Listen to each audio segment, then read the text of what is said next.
What's extraordinary to me about Huston is the combination of intensity and character, and the deep drama, and the humor.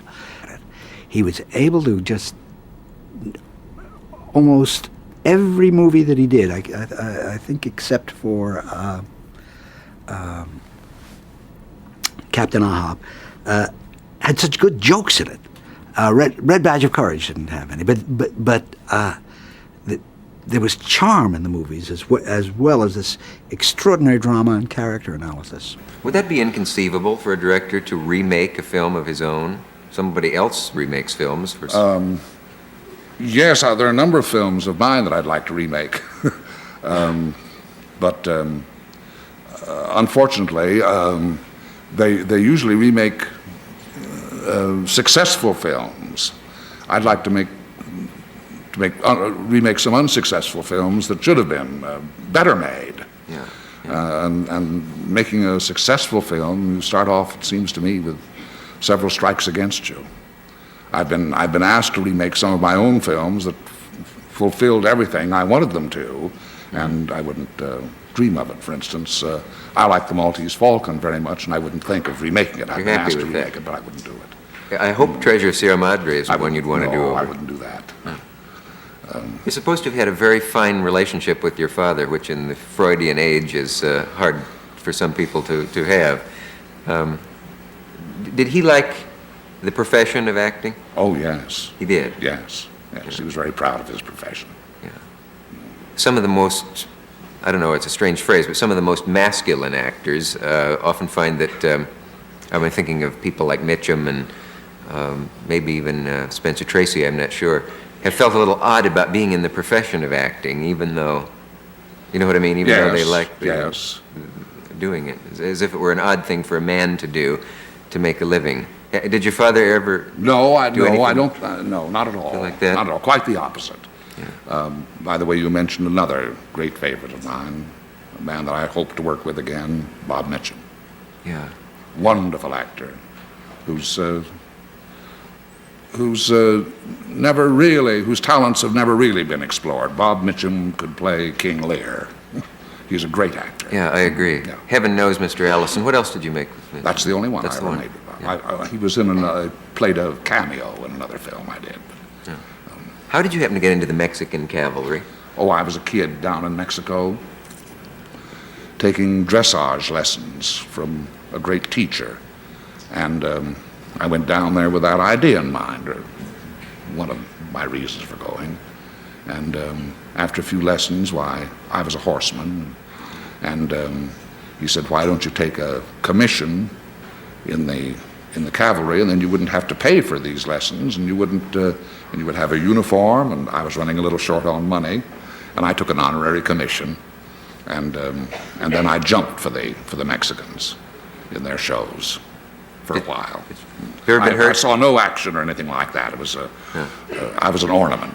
You touched your knee when you mentioned the horse. Is there any connection there? Did you ever hurt yourself riding, or do you have a bad knee from? Yes, but I don't think that's why I touched it. I've been, yes, this knee was broken. I've had a lot of breaks. Talking with John Huston, were you good friends with Ernest Hemingway, or? Yes. You were? Yes, Yeah. very.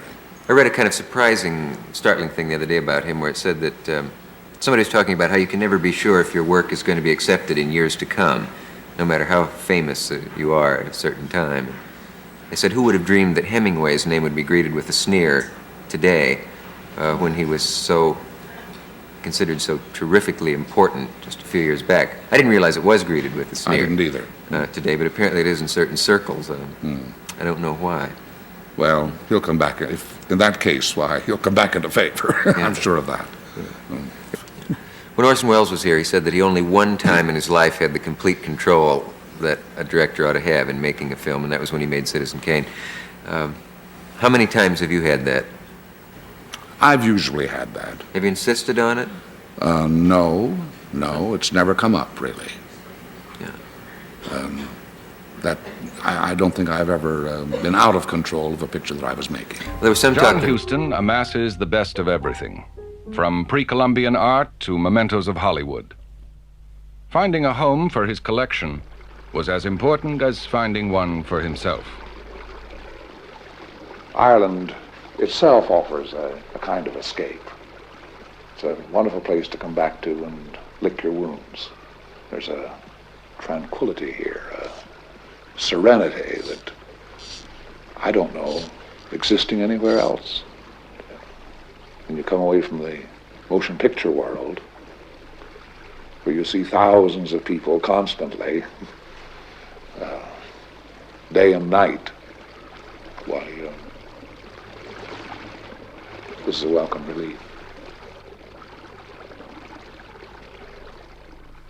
At the sanctum of St. Claren's, there is an inner sanctum hidden above the stables.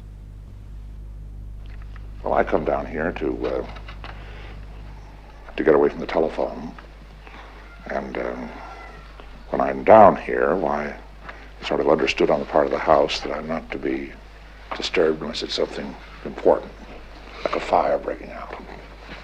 There are various kind of hideaways at St. Claren's.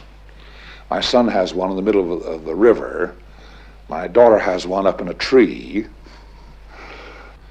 Down here is a place that I work on ideas for films. Well, I don't suppose any two people go about their work exactly the same way. But wasn't it Thurber that said, "Your wife never thought you were working when you were looking out the window. There was nothing in God's world you could do to convince her that you were in deep, creative meditation." There's nothing self-conscious about it. I mean, I don't sit down and go to work and start thinking. I try not to, as a matter of fact, when I'm here, for the most part, unless we're actually engaged in preparing a film.